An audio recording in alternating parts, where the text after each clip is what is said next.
ఏదైతే electronic media and print media వారికి భవన నిర్మాణ కార్మిక సంఘాల సమైక్య తరఫున నమస్కారాలు తెలియజేసుకుంటూ ఈ యొక్క కార్యక్రమం ప్రారంభించడం అవుతుందండి. మిత్రులారా, ఏదైతే భవన నిర్మాణ కార్మికులు ఎన్నో అవస్థలు పడుతూ మరి ఈ రోజున అనేక సందర్భాల్లో అధికారులకు వినతి పత్రాలు ఇచ్చుకోవడమే తప్ప ఈ యొక్క భవన నిర్మాణ కార్మికుల కన్నీటి వేదన ఏ విధంగా కూడా అర్థం కాని పరిస్థితి అయింది. మరి ఈ రోజున ఏదైతే ఈఎస్ఐ హాస్పిటల్ ఉన్నదో కార్మికులకు ఒక వరం లాంటిది, ఆరోగ్య రీత్యా భద్రతా దృష్ట్యా కార్మికులకు ఒక వరం లాంటిది. అటువంటి ఈఎస్ఐ సంబంధించి మరి గతంలో సుమారుగా 3 నెలల నుంచి మందులు లేవండి. 3 నెలల నుంచి మందులు లేవు.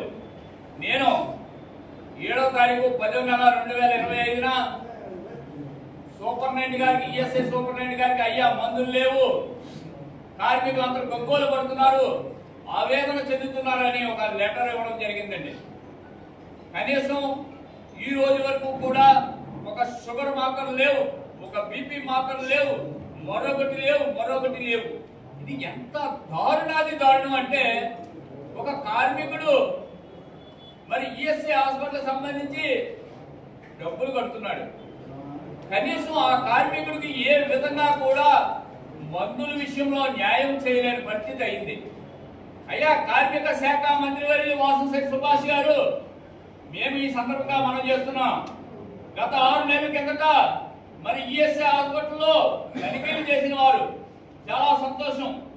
ఈ రోజున కార్మికుడు పడుతున్న ఆవేదన, ఇబ్బంది, ఆరోగ్య రీత్యా కార్మికులకు డబ్బులు లేని పరిస్థితిలో ఉన్నప్పుడు ఈఎస్ఐ సంబంధించి వారు మరి టాబ్లెట్స్ ఏవైతే ఇవ్వాలో వారు ఇవ్వాలి. కానీ ఒక్క టాబ్లెట్ కూడా లేని పరిస్థితి అయింది. ఇదే కనుక కంటిన్యూ జరిగితే మరొక వారం రోజుల్లో ఈఎస్ఐ హాస్పిటల్ గేట్ ముందు ధర్నా చేయడం జరుగుతుందని ఈ సందర్భంగా మనం చేస్తున్నాం. అలాగే మరి మిత్రులు, మరి ఏదైతే భవన నిర్మాణ కార్మిక శాఖ డిపార్ట్మెంట్ ఉందో ఈ రోజున భవన నిర్మాణ కార్మిక శాఖ డిపార్ట్మెంట్ పూర్తిగా నిద్ర అవస్థలో ఉన్నది. ఎందువల్లంటే సంక్షేమ బోర్డు ఉన్నది. ఈ యొక్క చెస్ విధానంలో వచ్చిన డబ్బు అంతా కూడా సంక్షేమ బోర్డుకు వెళుతున్నది. ఈ రోజు వరకు కూడా సంక్షేమ బోర్డులో కోట్లాది రూపాయలు ఉన్నాయి.